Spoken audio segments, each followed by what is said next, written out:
जब सुने के होई भोजपुरी गाना बस बजे के चाही गाना।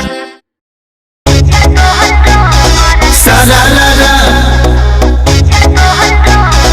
सारा ला ला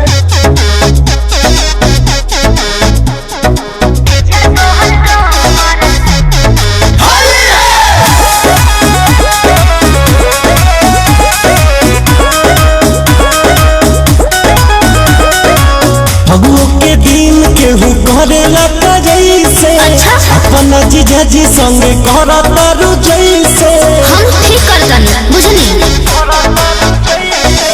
फगुओ के दिन केहू करेला जैसे अपना जीजा जी संगे करता रु जैसे